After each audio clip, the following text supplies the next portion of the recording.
Hi everyone, welcome to Seniega TV with me, Rich Gibbons. And me, Stephen Old. And today we're looking at the recently announced State of FinOps 2025 survey results. Plenty has been said. We will say some more. Hopefully some of it is interesting. So I guess, we'll kick it off, Steve. Kind of anything that massively jumped out at you from the results or what the foundation have been saying? Well, I think if we compare year to year, which has been done to an extent, I think what's interesting is that rate optimization has dropped right off, because that was number 2, right? And that's down to just over 20% now. I'm guessing maybe like 23, 24% of people's key priorities, top priorities. Things like allocation and forecast have jumped back up there, which really meets the things that we've seen in the work we've done in the past year. Places are still struggling with allocation. They are struggling with accurate forecasts, meaningful forecasts, and that kind of piece.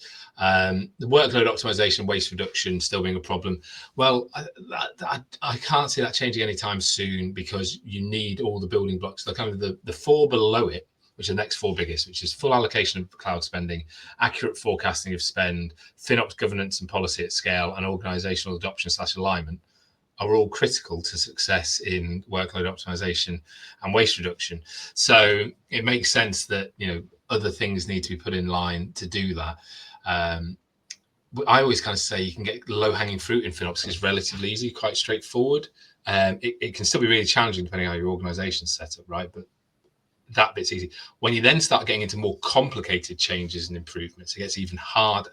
So if you don't get this stuff done up front, it only gets harder. So from that headline, I think nothing majorly surprising other than the rate optimization dropping. That maybe suggested there was a big influx in new people or something around that rate optimization last year, because rate optimization is one that generally people drive and do quickly. Is also worth noting, I believe there's less respondents this year versus last year. What that means, who knows? But yeah, then there was in the next 12 months, people are going to start focusing on FinOps governance and policy at scale, which tracks into what we're talking about. That is, and we're seeing even in the tooling space, we're seeing more of this stuff pop up, right? We're seeing governance engines popping up and policy engines. So there's like 4 or 5 on the market now, and using that to drive automation. Are they driving that narrative, or are people actually realizing that cost avoidance and automation of simple tasks is probably key? So I was interested to see that. And then one of the other ones, which is probably interesting specifically to us and the stuff we do, is that the 3rd place, which is up by 5 places for what people are doing in the next 12 months, was managing cost beyond public cloud. Absolutely. Which I know you're saying a lot too.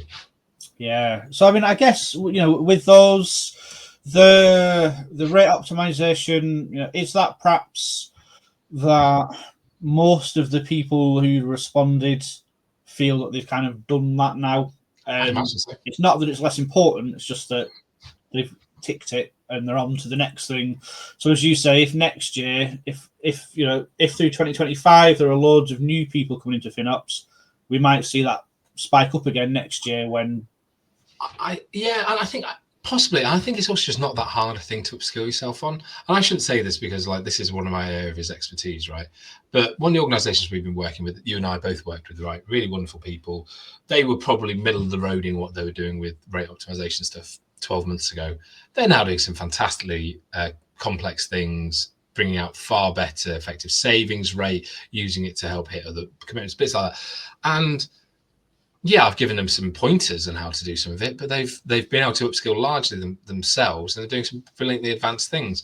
It's also worth noting that because of changes in how the cloud vendors are behaving and playing, and the fact that savings plans are being driven more and all this, actually the amount of options and tactics are reducing, and so it's becoming a simpler area because there aren't as many different levers to pull, and I think people are getting good enough results. If we look at the people we're working with, it's from using largely savings plans that's doing it.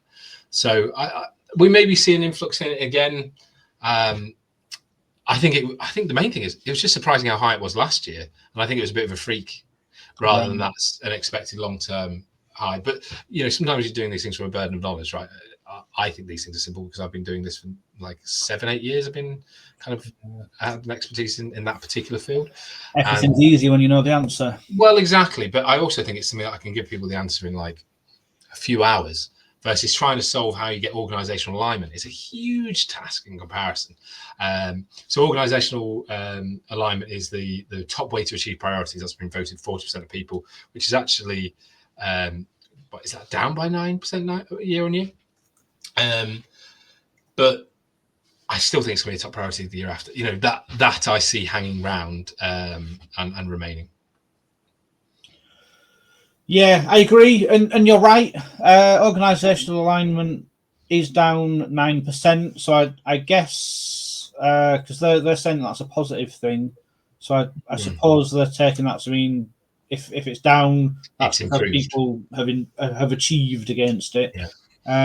It's always a tricky one interpreting other people's survey results and you know and your own as well, because you know one of the things in here, you know, there's a lot around how you know FinOps people are managing AI for businesses, for example. But one of the things I think FinOps people definitely are managing AI, but but also the question was, are you managing AI? Not are you managing all the AI for your business? So you could ask the same question to ITAM people, maybe even data center people, and get those high results. Yeah. So I think by the end of the year, when we've got similar results from the different parts of the industry, it'd be interesting to compare and see. Surely that's going to increase everywhere. I think another one's interesting that while organizational alignment has dropped, but is still the highest, the next one is now investment and tooling. I think it's hard to put those two things together because for me, investment could be like, I need more people in my team. I need to, you know, do bits like that. And then tooling's another piece. I worry that it kind of tells the narrative that people are thinking they need more tools. But actually, when you look at other areas, I don't know if that is true. You're seeing a lot more people doing more build on top of native and stuff like that in the actual market. But it's the people investment that's been a challenge. And so I'd really love to see the split in that, because we see the same in the ITAM market, right? Where, you know, tooling is often seen as the answer, but actually it's like FinOps tooling can be used badly. ITAM tooling can be so challenging because you haven't got the simplicity of the data, right? You've got to have the processes around it. So I'd be interested in that one. And I think, you know, another parallel with ITAM is that staffing and acquiring talent is at the bottom for what people are, you know, are doing and are planning to do. So, you know, similar thing with scopes, you know, with FinOps practitioners being asked to do more things, but the idea of giving them more people to do those extra things is at the bottom. Yeah. There does start to become a tension between, we need to do all this stuff, but we're still the same number of people as we were 2 years ago. ITAM suffers so much from that. We've got that problem in one of the next areas of the state of FinOps. It was around, is there a change in effort, you know, and the amount of capabilities? So go across the capabilities, which of those you having to put more effort into this year? And it's nearly like 12 out of the 22 has got an increased amount of effort. That's significant, right? No change in about 9, and then 1.5 got reduced effort. So we're the same amount of people, or people asking for more investment, are being asked to go do more things. Now, as you mature, you should be starting to touch more of these things, but it should still be, you know, a manageable amount each time. Trying to increase over half the framework at the same time in a year, you know, it's just, you know, it's, say you do 2-week sprints, that's two sprints per capability across the whole year, pretty much there or thereabouts. That's a lot. And keeping that meaningful and progressive is going to be hard. So it'll be interesting to see whether people get that investment they need to achieve it. Yeah, I mean, it might drive the collaboration, you know, that we've all been talking about for years, and as part of the, you know, the extra requirement is managing SaaS, etc. If you need to do more and you've not got people, then reaching out to your SAM team internally and bringing some of those people in, seconding them almost to do parts of the work, etc. That may well be an answer to the. Did you see the numbers on that? So this year, I think 40% of people are managing SaaS, and I think it'll be up 25% next year. So it'll be to 65% of FinOps teams are managing SaaS. On licensing, they're saying it's 28 now and 21% next year. So almost 50% of FinOps teams will be involved in licensing. There's got to be a collaboration, right? The FinOps people, for the most part, cannot learn the detailed licensing knowledge across all of the major vendors without creating huge risk. What we can do is have the policy, the process, and all that kind of stuff. And we talked about this earlier around actually, ITAM has generally thought it's very good at process and governance. But I think from an outsider's point of view, ITAM has largely struggled to get organizational alignment.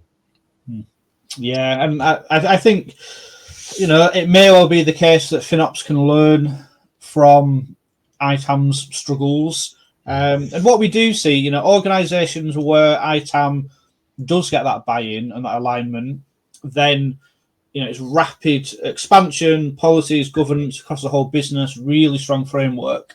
But until you get that alignment, you can only govern your little section. And we see the same in cloud GreenOps, right? Sustainability. It's got to come from the top. And while you have a lot of well-meaning people across the organization, for real significant change, FinOps, GreenOps, ITAM, doesn't matter.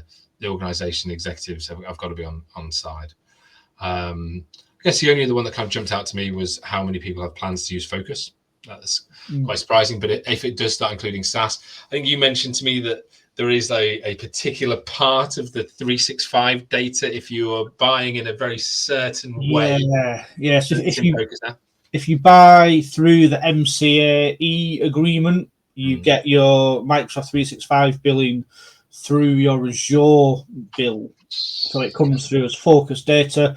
So you can start to analyze your SaaS spend.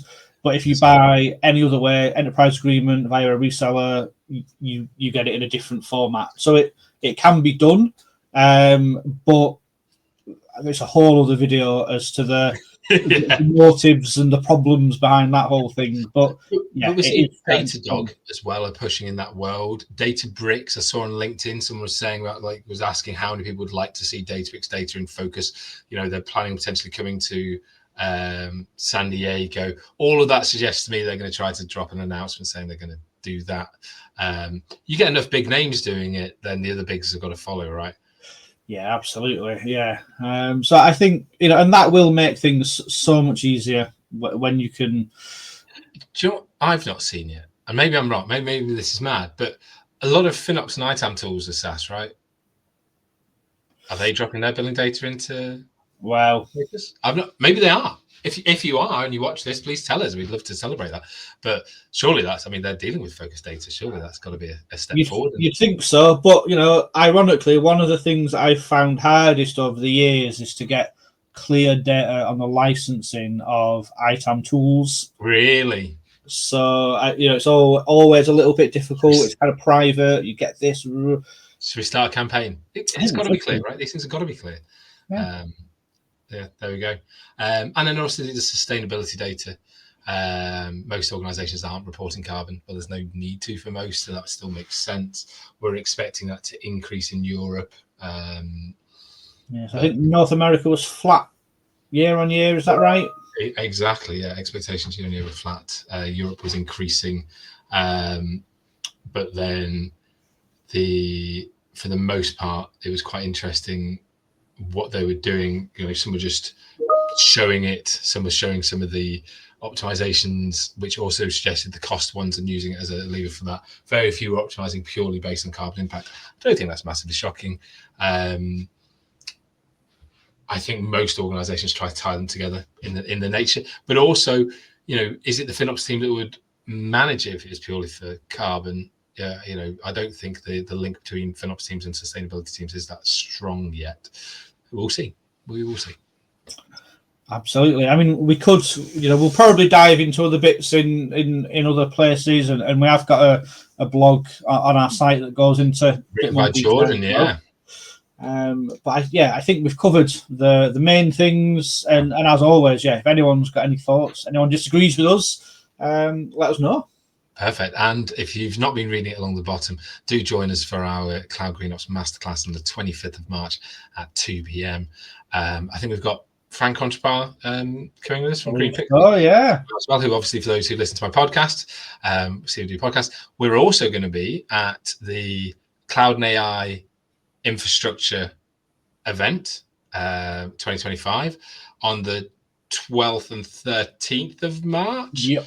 On our stand near the main talking hall, speech room, whatever you want to call it, keynotes arena.